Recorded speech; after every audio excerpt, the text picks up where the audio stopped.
Hey everybody, I'm Nick Layton. And I'm Leah Bottima. And we're the hosts of Were You Raised by Wolves? Each week we try to make the world a kinder, nicer place. Well, that's the idea, at least. I mean, we try. Have you ever wondered what to do if you're ghosted? Or what to do when a friend asks you to borrow money? Or the proper way to eat Cheetos? You know, the big questions. So please find Were You Raised by Wolves wherever you listen.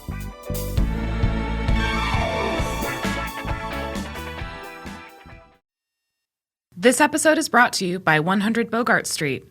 Do you need a conference room for your next meeting? Learn more by visiting 100bogart.com. This is Eli Sussman, host of The Line on Heritage Radio Network. I've been a part of the HRN community for almost 3 years, and even after all that time, I'm constantly inspired by the incredible voices of our network. Each week, I record my show in the HRN studio made from 2 recycled shipping containers because I'm excited to bring you, our listeners, the most important stories from the world of food. All of us here at HRN make food radio because we love it. This year, HRN is celebrating its 10th anniversary, but we need your support to keep food radio going strong for the next decade. Join the HRN community today by becoming a member. Go to heritageradionetwork.org/donate right now. You can even show some love for my show by selecting The Line in the designation drop-down menu.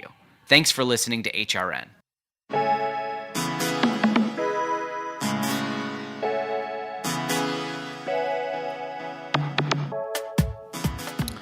Welcome to The Line. I'm your host, Eli Sussman, and I co-own Samisa Restaurant. We have locations in Brooklyn and Manhattan. We've been open for a few years now, but as an owner and as a chef, I still have a ton to learn about running a business, time management, fundraising, growing a business, and of course, managing people. So each episode I sit down with a restaurateur, an owner, or a chef, or all three, and pick their brain about their life choices, career trajectory, their mentors, mistakes they've made, and best advice that they can give. For those of you listening that are looking to move on to the next step in your career, or step out on your own, and you have fears, questions, and wonder about how to do it, this show is for you.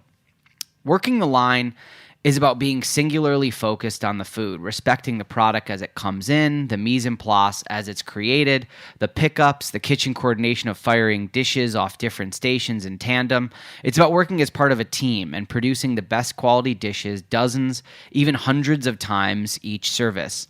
The satisfaction comes from the chasing of excellence, the repetition that hopefully leads to perfection.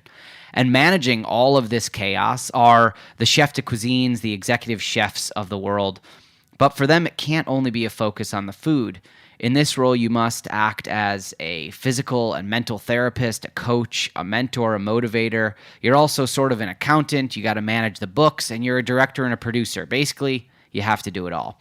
On top of juggling all of those spinning plates, you can often be beholden to a higher power, the owners, if you're not one of them.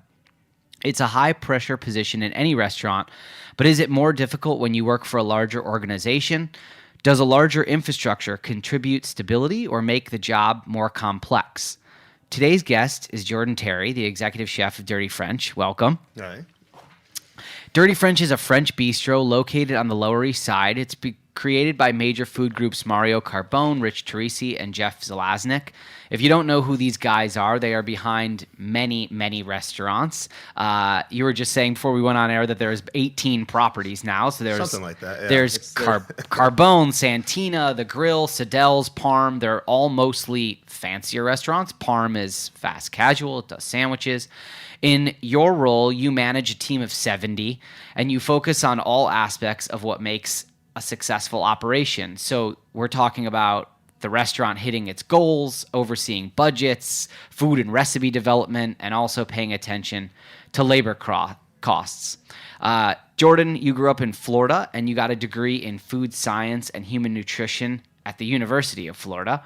And after moving to New York City, you worked at some of the classic spots in New York: Prime Meats, Frankie's, Best Pizza, a lot of pizza places. I started in pizza, like 12, washing dishes at a Pizza Heaven. It's called. Before we get to that first job, I want to make sure that I just want to jump into Major Food Group because it's where you've spent the last 5 years, and we'll go back to Florida. I want to hear all about Okeechobee. That's all right. I try to avoid it too. Don't worry. Yeah, you nailed it. Yes. So since you've been at Major Food Group for a long time, I want to just talk about how you first got involved with them. It started with a Craigslist ad, right? Yeah. Okay. Take it away. How did you get involved with them? Well, I don't know. I'd been a little lost for maybe a year or two. It's kind of like bouncing around, not exactly sure what I was going to do with stuff. And I'd always kind of really liked Teresi. I remember like just eating there years and years ago. And then it just kind of, I was on Craigslist trying to like kind of find something that popped up. And I applied and got a response from it, and I didn't think that would happen. And then it hadn't even opened yet. It was still under construction, and went to the hotel and met with Chef Dai there, who was the opening chef. And I think in his words, he was like, "Oh, this kid has no idea what he wants to do. Perfect." And he's just like, I can manipulate the hell out of him. Yeah, mold him like clay, work him to the bone. Yes, and I did not know how much working to the bone it would be going into opening a major food restaurant. It was a lot. What was that opening process like? Yeah, it's a lot, but what did they put you on a station? What is it like to be prepping as the restaurant's being built around you, and then it opens, right? And then there's no breathing. Yeah, it starts real early. It's like when we start, pretty much all of our restaurants, with the way we open is kind of all of the PM line cooks pretty much start early in the morning and basically make all of their own mise en place in the very beginning of it all. The prep team is very minimal. And so it's like you're picking all of your own herbs. You're making all of your own sauces. You're making all your stocks. You're making everything like that. And it's kind of like, it's a lot, but you just have that ownership, I guess, over everything. And then it's just, you work through the day and race to try and get set up before service. And you just get family meal most time. Is that really because you want to have intimate knowledge of everything that hits your station? So don't have a prep team just pass it off to you. Yeah, it's about just kind of having that responsibility for everything, and just everyone kind of understanding their music. Especially like when you're going through an opening, you're not exactly sure how you want everything to be yet. It's like until you make everything together. It's like you R&D for 2 years.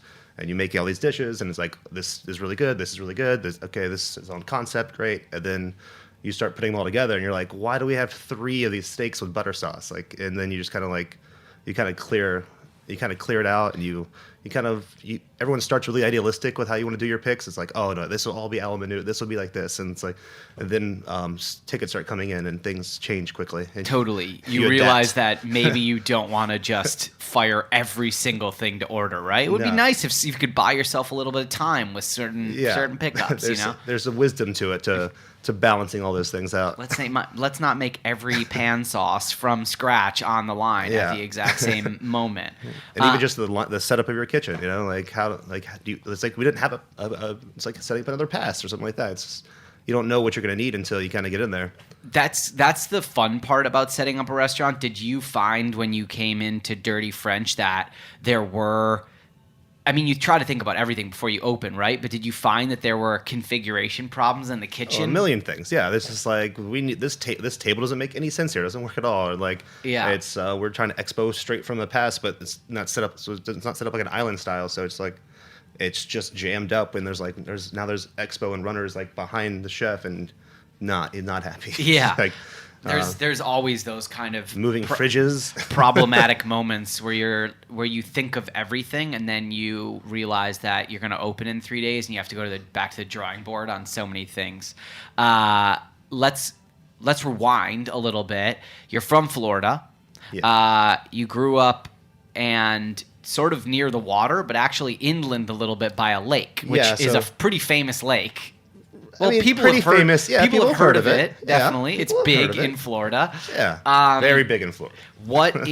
What's that lifestyle like growing up? It's sort of in between Miami, Orlando. So like Miami, I've been to like twice in my life. Like it's a 3.5 hour drive away. Right. Mm-hmm. Orlando's about 2 hours drive north. Like so, where I'm from, it's kind of like it's Okeechobee. It's right kind of in the center of the state, right there on the lake. But it's about an hour away from the next town for the most part. So we kind of pretty self-sufficient. We have our own Walmart. We have 2 McDonald's. So, Macon. I think it's happening. There's a Home Depot there now. So things have changed. But, there's one high school. Football one town? little league. Every town's a little bit of football town down there. We weren't very good. Uh-huh. I certainly wasn't. But I'm imagining this just sort of like classic Florida It's town, football truck town. Yeah, it's definitely on the redneck side. Yeah. Okay, definitely. gotcha. You said it. I didn't say it. And so it's a 2 McDonald's town, probably not a, culinary center point in Florida. How did you get into food? Were your parents into food? What did they do for their careers? And what in the world prompted you to pick up a food job when you were 12 and continue going down this path? Well, it started my mom was a teacher for 35, 40 years. She taught middle school the whole time, so she has a saintly patience. I still see middle schoolers. I still don't want to be near them to this day. Just like you're the worst version of yourself, Yeah, totally. So, and, 7th graders are just I mean, she was my rough. teacher too, 'cause, it's Oh, wow. not that big of a town. But so she was a teacher.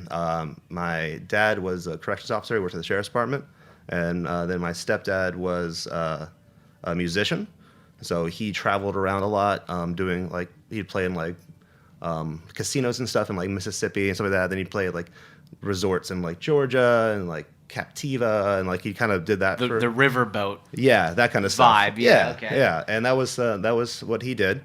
Then whenever he was back in town, he would work at with one of his friends who owned a pizza shop there called Pizza Heaven. And it was a local pizza joint, which is not too common. There was the Domino's, there was the Pizza Hut, but that was the kind of the local spot. It's still there. I ate there a couple years ago. It's still pretty damn good. It was all real food. They made dough and they cooked sauce, and then it was great. That's awesome. And you did end up working there. Yeah, so he would work there as a delivery driver and stuff like that when he was between different gigs, I suppose is the term. And then so I ended up getting a job there, just kind of washing dishes, on Fridays and Saturdays, after school. And I just kind of fell in love with the lifestyle.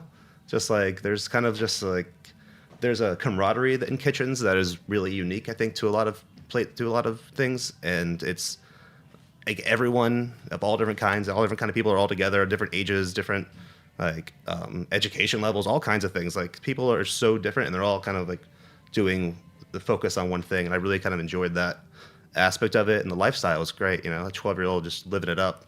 I think I got as much pizza as you could possibly eat. So much pizza. I'd make I played around a lot with it was the game I try to teach people now. It's you get all of your work done, and then you can kind of start to look at other things that are going on around you. You still have to hold your stuff down, and then you can do more. Until you kind of master what you're so I would scrub the hell out of the floor, then I'd go kind of lean in the kitchen and try to make a pizza or something. Hey, like let that. me make a wacky pizza. It would just be for me, but yeah. it was a lot of fun. And I get a Coke at the end of the shift. It was great. So you, after your first foray into pizza creativity, you're well on your way, and a couple years down the line, you're in Gainesville. Yep. So I go to college. Then you're really working at a restaurant, right? Yeah, Te Amo. So I started. Oh, Te Amo, yeah. So I started went to college, and I was kind of getting more and more interested in food. I started cooking a lot with my girlfriend at the time, or her mother, making a lot of Indian food every night. So everything we were making was from scratch every day. So I did that for almost a year. I'd be over at their house, and we'd be making flatbread, making rice, making curries, kind of like that. And I really just got into the whole daily cooking routine, which is not something we did as much when I was younger. And kind of really that, and some other friends, they were my Egyptian friend growing up. So his mom would make so there's kind of these some of these ethnic foods kind of things that are really just homey, and I just spend a lot of time making those, and I really kind of felt forward making food every day. And then I got to college, I'm I need money.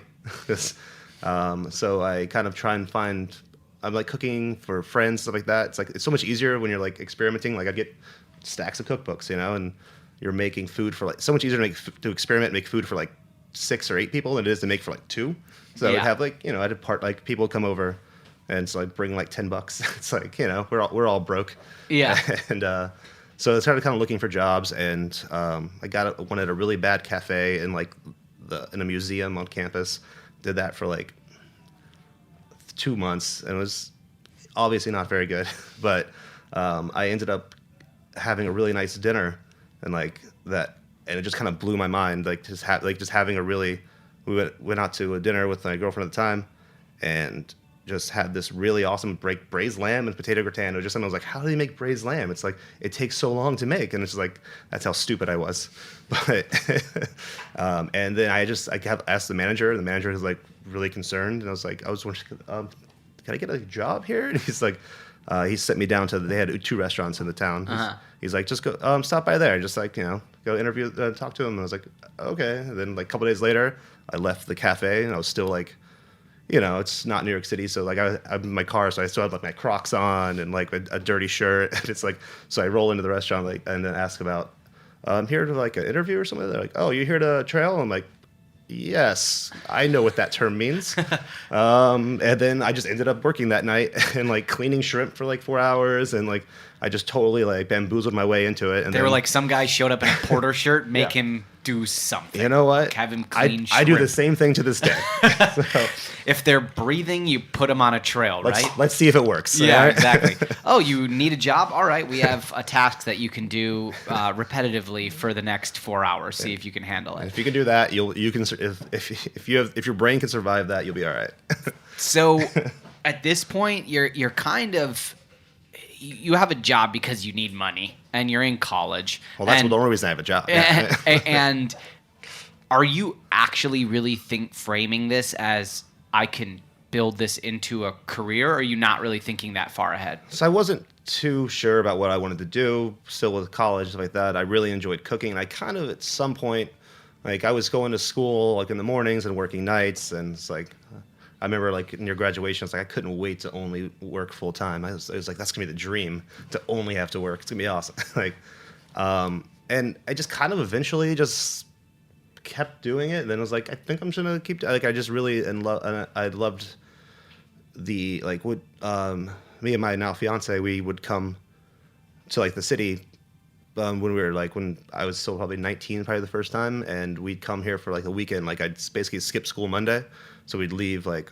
Friday night and like fly in, or Saturday we'd like fly in early in the morning, be here for like a day and a half, eating like 12 or 15 different places, like way too much food. Like I could never do that now. It was so gluttonous, but it was like just like hitting up all these like hot spots. I had like the Zagat guide.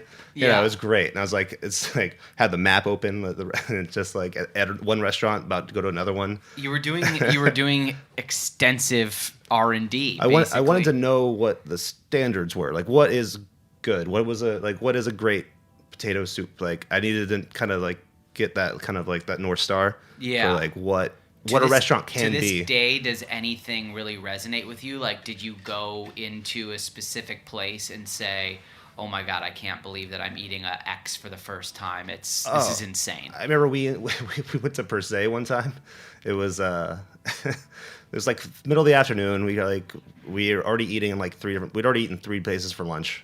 And so like kind of walking it off. And so we kind of just go up and just look at it, That's how it was before we lived here. And then we just like the door opened, and like there's a maitre d' like, so if there's any way we could get like, if anyone cancels, maybe just give us a call. And it's like, okay, like this is 2009, maybe 2008. It's like, it was definitely very hot spot still. Like it still is. I mean, still packed. Right. But and then so like, of course that's never going to work. And so then we go to like 3 different other restaurants. Like I think we're at Bar Americaine, I think we were at, and so that dates it well. And eating like cauliflower gratin and like French fries. It's like 9 o'clock, and then we get like a phone call, and it's like, yeah, could you be here the next like half hour? We're like, oh God, we are so full. Oh, we are so wearing jeans and t-shirts right now, and now we got to find a store that's open to get like nice clothes. So, like I don't have a jacket or anything. It's like, so we go to like Armani Exchange is open. It's just like, all right. And so, but we're pretty buzzed too. We're rushing uptown to go to Per Se. And then that was a very revelatory kind of like to see how service can be, and like how a restaurant can make you feel, like how special it can make you feel, and like how much joy and that you can get out of it. Like that was like my first white truffles, my first like caviar, like all these extravagant things. But it was also just the fact that there was like a little stool for like the purse, like all these, like the fact that we never wanted for anything. It was such a nice experience. And what's cool is they probably spotted you guys the second you crossed the threshold. They thought, all right, these people are not our normal clientele. I bet these people actually really enjoy food, and this is going to be an incredible experience for them. This wasn't just a Tuesday dinner. Yeah, exactly. It's very obvious. We'll just pop into Per Se. You guys were like sprinting down the street being, I need a blazer right now. I'm going to the best restaurant in New York. Yeah, so you have these revelatory New York City experiences. I assume that kind of sealed the deal for you on moving back here. So that was one of the things that we went on a couple trips, and by like the second or third trip, Lisa, my fiance, finally she's like, I think, like we kept staying in like progressively more neighborhoods than like, it's like the first time we stayed at like the Hyatt at Grand Times Central, Square, like, and then we just kind of progressively moved out a little bit further into like kind of, it's like, you became more in tune with the city. Yeah, we were a little more comfortable with what we were doing, and so we stayed in like Murray Hill the next time, and it's like as we got away from that and started to see just more just people living life and doing their laundry and like getting like. It started to just... It feels almost like a place you can live. It's like a place, you know? It isn't just sort of like a living tourist trap. We're going to take a quick break, and when we come back, we'll start talking about the move to New York properly and some of the first restaurants that you worked on here. Stick with us. We'll be right back on The Line on Heritage Radio.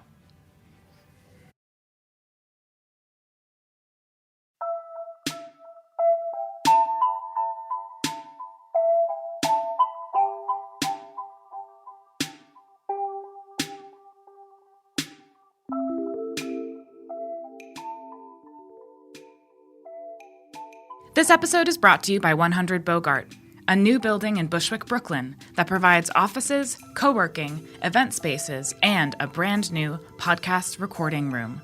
Have you been dreaming of starting your very own podcast in Brooklyn? You can now rent space in 100 Bogart's custom-built podcast room to record interviews, voiceover, and commentary. The room is fitted out with 2 microphones, mixing board, and a MacBook Pro running Pro Tools. You can rent the space by the hour, and a rental of an hour or more includes a 100 Bogart co-working pass. That means complimentary coffee, tea, and access to your own desk for the rest of the day. So what are you waiting for? Get started on your next audio project. 100 Bogart has the space and amenities you need to kickstart your podcast. Learn more at 100bogart.com or call their team at 718-362-3539.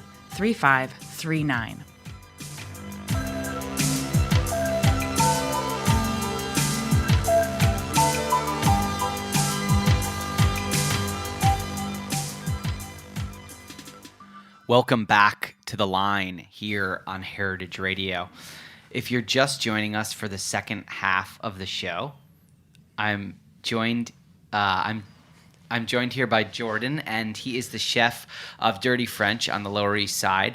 And before this, we were talking about Florida and kind of coming up and checking out New York for the first time. And you said in the first half that you were basically you were giving it a shot. You'd come for a day and a half. You'd come for a weekend, and you and your now fiance would kind of get a feel for the land. So you finally made the decision to move back here. She's now a teacher, so I assume that she was looking for a teaching job. And so she actually went to NYU. Oh, okay. So when we moved here, so then she went to grad school because that's the only way to get a job. So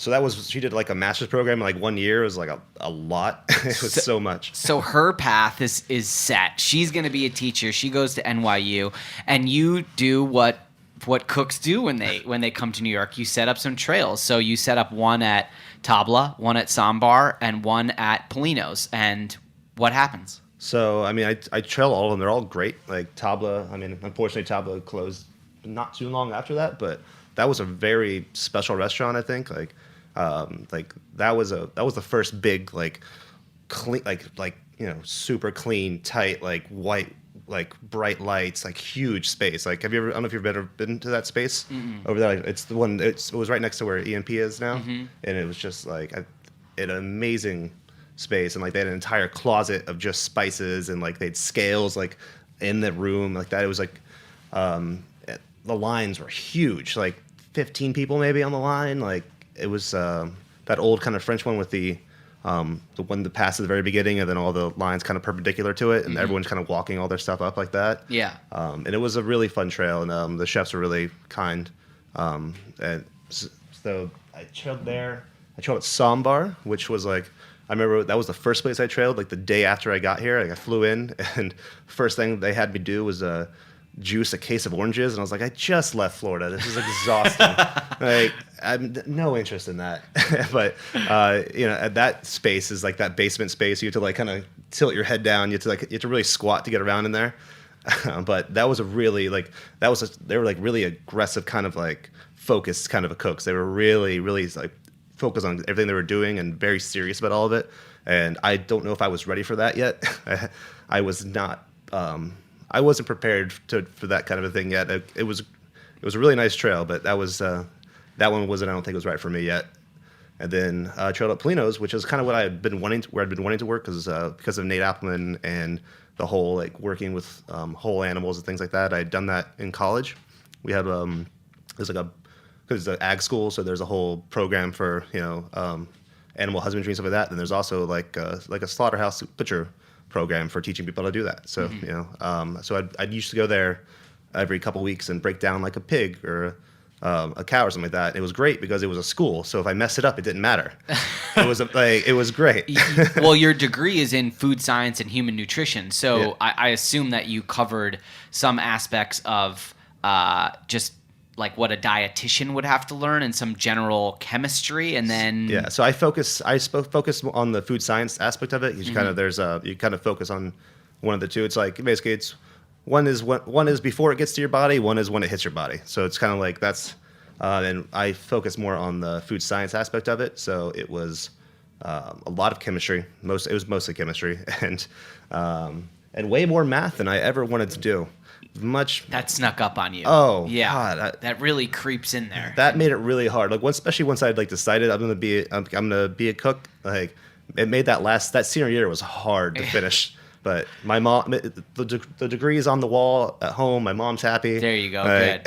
You're like, there's always going to be a scale around. I can figure out ratios. I don't need all this math, you know? Differential equations have not come up. Yeah, not very much when you're on the line. So Polino's describe Polino's and talk about what you learned there. We were talking before we went on air about how everything came out of those two big ovens. I ate there. It's no longer a restaurant that's open, but describe a little bit what the first kind of few weeks on the job were like. It was a hugely hyped opening too. Very, was like I haven't seen anything like I thought that was normal because I just moved here. Yeah. It was insane. Like we were doing 1,000 covers a day and turning away 1,000 people. Like it was. And like it was just press, like it was everywhere, and it was, but so I trailed there, and what things I really admired about it that kind of really helped was one, I really loved the idea of really working wood ovens, something I'd been interested in learning about, the whole animal aspect, something I was really interested about, and then when I met all the cooks, everyone was super nice. Like everyone is also kind of most people there had kind of recently moved here as well. The entire chef team just came from San Francisco, so it's like they helped like. They all had like realtors. They kind of helped, like people would come and stay on their couches for months at a time. And like, it was just this really nice culture of everyone kind of like coming and moving here to kind of together. And that really creates a team. That's camaraderie. It really was. Like, you know who's standing next to you and you know that they'll work hard for you and you'll do the same. 5 people from that opening team coming to my wedding. And I guess it's been 10 years and we still keep in contact. And I really kind of like, I didn't know that was unusual before I moved because it was like the first restaurant. Then like oh, this is how it always works. No. So you have worked at several places, a lot of spots in Brooklyn. I'm curious about which one of the places you felt gave you the most as leadership training, because now you're in a role where you are in charge of everything. Now, when you reflect, which place do you say, wow, I think I really learned there how to lead? Management is a very difficult game to really learn. It's a lot of trial and error. I mean, my first kind of like I ended up moving to like kind of a stew position at Polino's before it left there, and then went to Prime Meats, and that was like my first time being hired like as a stew, and it was a lot to come into a place that had such established people, like the cooks had been there for a while.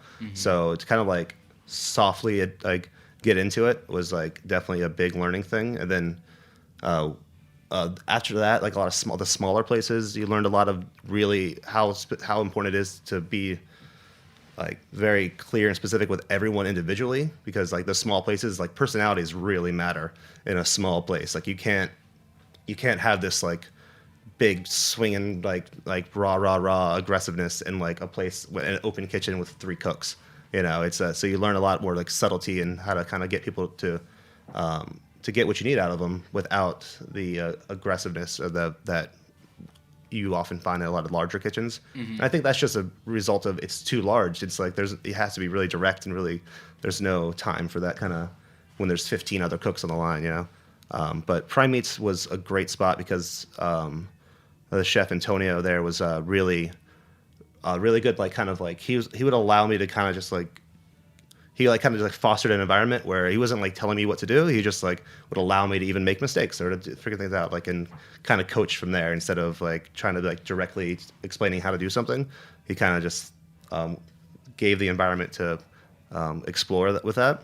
Yeah. And then also my Lisa, my lady, is her management because of her education and what she does. Like managing second graders is no different than managing line cooks, as I know that you're very aware. Yeah. It's, if anything, it's almost a little bit worse when they get older and have their own agency now and kind of like interesting choose their own decisions. But we reflect a lot on things, like especially in the beginning of all that, we would kind of like, we talk about our days, and she'd give me a lot of techniques and tools for how to kind of what to expect from people, and then what just little things like giving 2 options. That way they feel like they have a choice in it. It's like you can do this or you can do this, but you're deciding what the 2 things are. So you're still I like that. Use those classroom strategies in order to create structure in the kitchen and where there isn't that's what people any. need. They need, and it's like the problem solving zone is something she gave me, where it's like it's just like a piece of paper on a wall that has like a little script for like,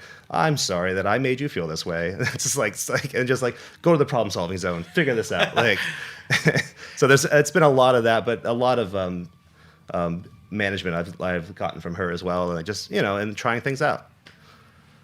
You alluded to just kind of letting you kind of make the mistake, right?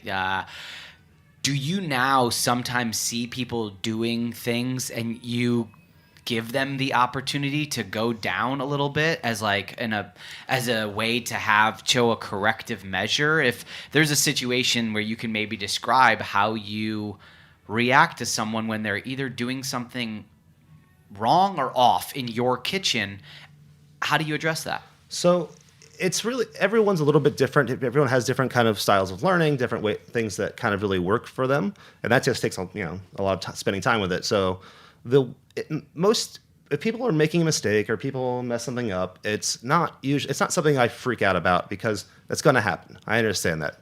The issues are people when they repeat it over and over, or they don't understand why it's a problem, or like when you go into it aggressively, people instinctually come back aggressively.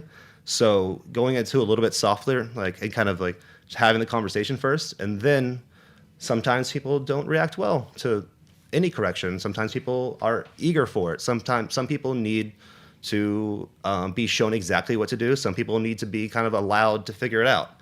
Like, there's no one way to brunoise a shallot. There's a million different ways to do it, and I really don't care how you get there, as long as the final product's the same. I'm fine with that. Like, and especially with new cooks, you start out with like teaching, this is how I know to make this right. If eventually you can find another way to get to this product, fine. But you need to make sure that you know this way.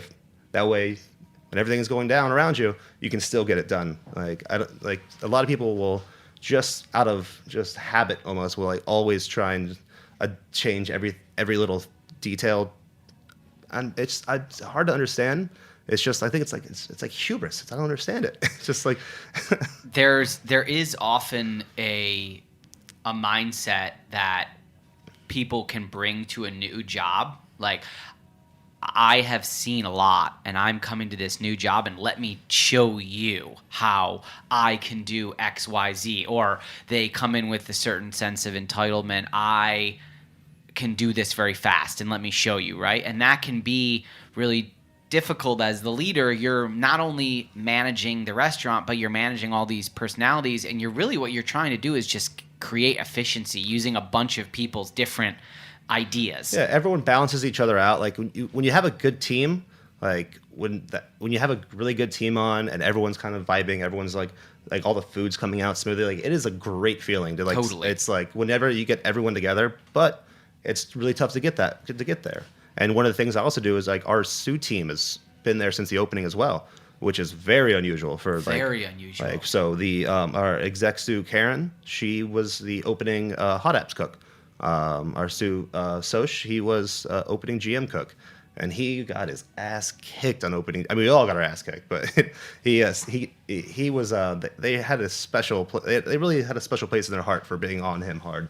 So, but these people open the restaurant, so they know all of the culture, all of this attitudes, all of the and so what I do, and they're still there. So what we do is I really try to give them the opportunity to manage these people. Like it's like when I try not to just directly deal with everyone because it's too much. There's a lot going on. It's like, you know, it's first half of the day is on the computer. Second half of the day is on the pass. You know, like it's there's always a lot to be done, and so I'm kind of try to empower them to really take care of management of people and details. Like it's like I find something that's wrong, like point it out to them. You know, like that's what like Rich and Mario do with me. Like they find, instead of just they're not solving the problem, they're telling me to solve it. So kind of like try to pass that on a little bit too, so they can grow as well. And for those listening, it's not even necessarily like you're kicking it downhill or passing the buck off. What you're doing is actually giving someone, you're deputizing them. Yeah. You're giving them the agency to solve the problem and feel like they have the free reign to go about the task at hand, right? Like, I have absolute faith in them, and they need to kind of know that, and right. To give them like it's just about empowering them to move into chefdom. Like it can be detrimental as the person leading to constantly try to solve the problem, because you end up probably not doing as good a job, and also you undercut everyone else, and then there's a reason we have a management team. That's the whole issue. That's what we have, a team for a reason. Let's talk about that structure, because what is really fascinating to me, and I hope everybody listening, is that you work for an organization that has hundreds, maybe thousands of employees internally at the restaurants, and then probably a whole other team that basically oversees the restaurants from a financial and personnel perspective. We've gotten much closer over the past 6 months, me and the accounting team. So you've got an accounting, there's HR, there's legal, there's marketing, you probably have a VIP concierge team. So you work in a big organization. I'm curious about the things within that organization that make your job easier, and the things that make it more challenging, if those exist, coming from a place like Prime Meats, which is a big restaurant, quote unquote, by Brooklyn standards. It's a sprawling enterprise. And now you really you work for a massive corporation. So what are those differences? How do they positively and negatively impact your ability to lead?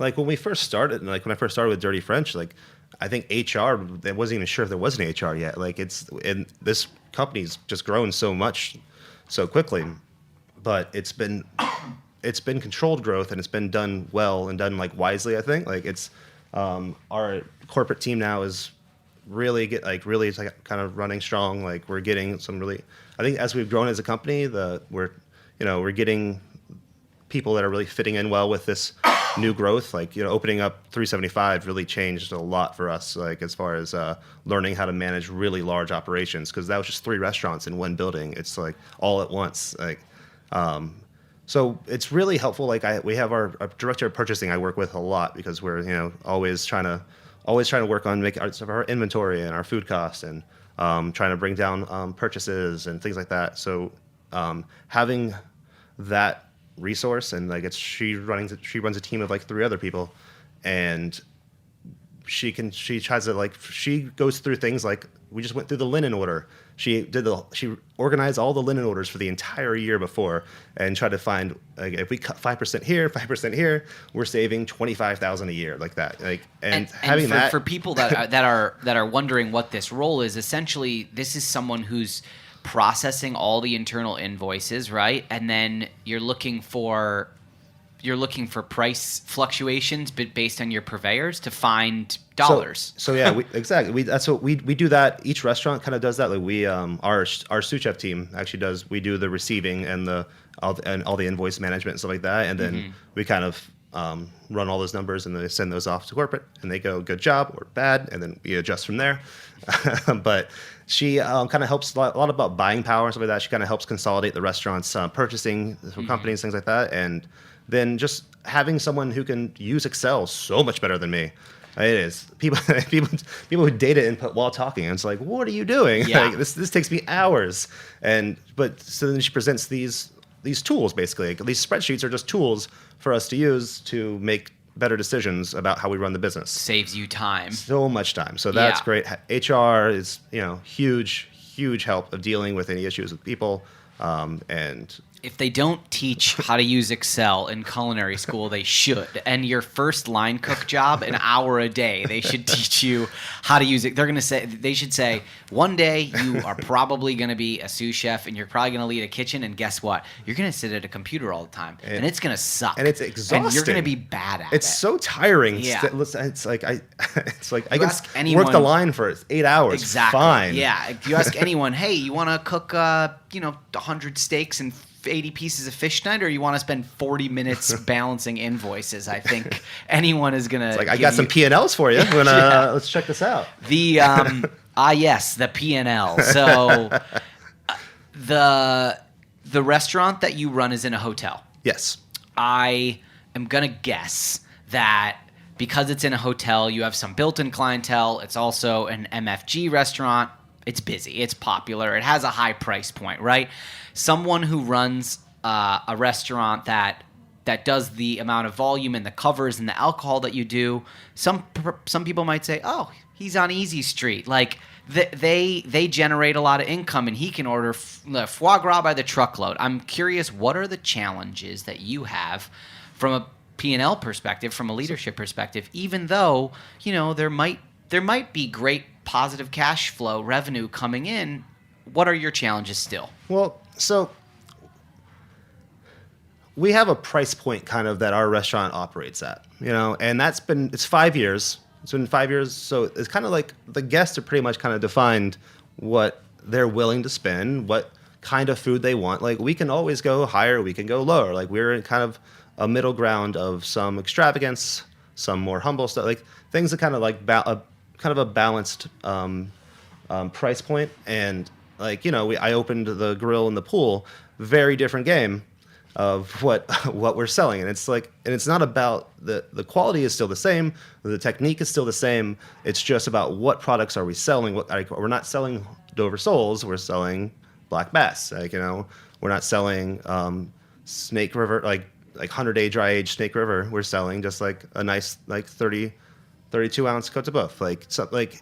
So it's still all great stuff. It's just there's different levels of basically price points for what people are going out for. And on the Lower East Side, we're definitely one of the more expensive places in there, but we're also trying to deliver like a little bit more of an still like an elevated dining experience in the Lower East Side.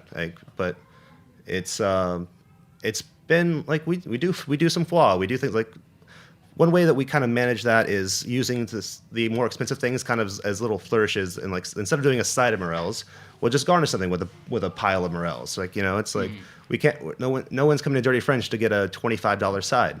That's not what we do there. That's not what people expect from us. Right. So that's not what our guests choose.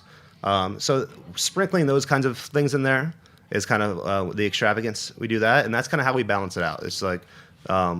We do a nice foie terrine, and we do a bunch of other charcuterie with it, and kind of just have this big platter of it instead of just having that. And then so it's a little more expensive, but we're able to, because we make this very large platter, it's for 2 people, you kind of are able to kind of justify the price because you're getting a lot for it, and then the foie is kind of, the cost of that kind of gets absorbed in by the other things.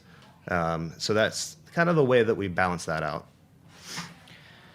We just met, but you seem like a very humble guy. You seem very easygoing, and you're working for a restaurant where pretty much I'm going to venture a guess that 99.9% of the people that come in, they think that Rich and Mario are in the kitchen, and it's their restaurant, but you're running the show. I'm curious, is there tension for you about the fact that you run a really popular, successful restaurant and you are not as well known for it as you could potentially be if it wasn't an MFG restaurant?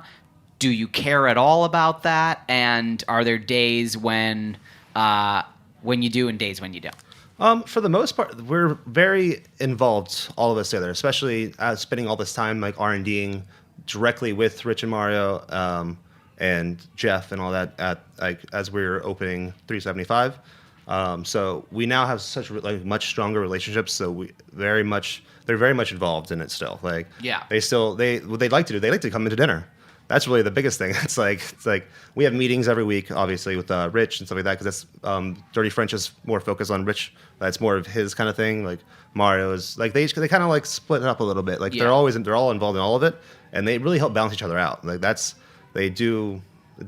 a great pairing because they have such different strengths, but they work really well together. So Rich is always around, always involved, but it's kind of the same. It's like I present and he kind of helps. Like he has a great palate. He's got a great sense of the pulse of like kind of like what's kind of what people will be interested in, what's kind of trending or not, or what's like, and for us, especially Dirty French is kind of based on like 80s kind of extravagance. There's always a fine line that we're trying to walk between like, is this kitschy and fun, or is this just 80s trash? You know, like it's a fine line to walk of like, is this exciting and like ridiculous, or is this just ridiculous? Like like Mario will come in and have dinner and get an email with some comments, things like that. We'll talk about it and we'll grow from there. And we're always within all of the properties and all the restaurants, always checking like that quality control is something that the tastings and the like to get new things on the menu takes weeks, if not months sometimes, of just tasting and tweaking and tasting and making sure that it's exactly what we want it to be, and it's also something we can execute, not just making one plate of it. Is something we can do and actually serve like to 100 to 150 people. They're very, very involved in that. Like they'll come in, like they come and have to private parties and things like that. Those stoppings, they have friends, and there's always conversations about what we can do better, what we are doing well, and not just finance related or anything like that. Yeah. We talk, it's like. I'll get you out of here on this last question. As you look forward down the path of your career, maybe one day you branch out on your own. Maybe one day, Major Food Group says to you, you've been with us for a long time. What's your dream project? Do you know right now in your head what that might potentially be like? Do you have a glimmer of what your dream restaurant could ever be like? Well, I'm not sure my lady would ever allow that. Luckily, I have that to fall back on. Just like, no, you are not opening your own place. It's like, I mean, it's work. It is a lot of work, and totally. At this point, I'm still doing just fine having a small piece of a really big pie than like having the entire small pie. Like, still very okay with that. So, eventually, I'm sure there will be opportunities. There'll be things like that, but I foresee still being involved in some way, and then it growing, with investors and things like that, and kind of like a lot of the other chefs who come up through this, like Eli, we were talking about earlier, does High Street. He started at the very beginning at Teresi. A lot of the chefs like opened Carbone, went to Vegas to open that Carbone, and now they're running multiple restaurants in Vegas. Like there's a growth within the context, and maybe not just specifically the company, but within all of this group of people and all these investors and things like that I could see. Right now, I'm still trying to. My main focus now is learning how to run a business well, and kind of like how to run a whole restaurant. It's kind of my first whole restaurant running position. So I'm really trying to focus on that and get that down. And once I just like cooking, it's like once I have that mastered, then I can move on to the next one, like the next part of it. Once that's figured out. Jordan, tell everyone the address of the restaurant. Where can they find you, and what are the hours of operation? So yeah, Dirty French. We're at 180 Ludlow Street, Lower East Side, right there in Ludlow between Houston and Stanton. Big neon sign, big bright pink neon sign. We are open 24/7, really. We're open for breakfast at 7. And then we go through until lunch starts at around noon. Then we get dinner around 5:30. The lounge is always open. Room service is always open. So if you really have a hankering for a turkey sandwich and some chips at 3 a.m, just book a room, and we're there for you. Don't worry. Chef, thanks so much for being here and sharing a little bit about your career and your story and what you're working on right now. We appreciate it. All right, thank you. Thanks, everybody, for listening. You can find more episodes of The Line and our 30-plus other programs on heritageradionetwork.org. And join me here on Tuesdays at 11 a.m. for new episodes of The Line on Heritage Radio.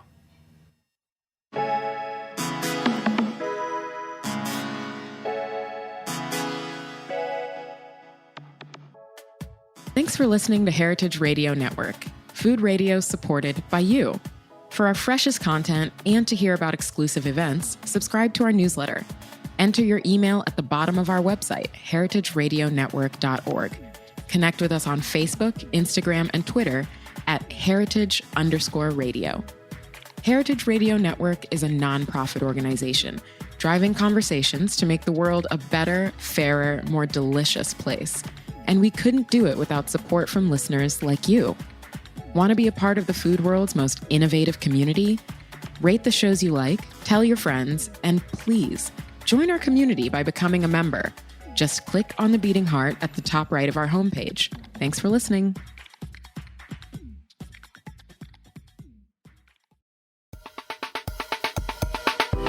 I want to tell you about a new podcast called Amuse News. Publishing multiple days a week, Amuse News is your source for food news, interviews from around the food world, and more. On the show, we'll be engaging with food storytellers, from chefs to advocates to people working in the field, and many more. Find Amuse News wherever you get your podcasts.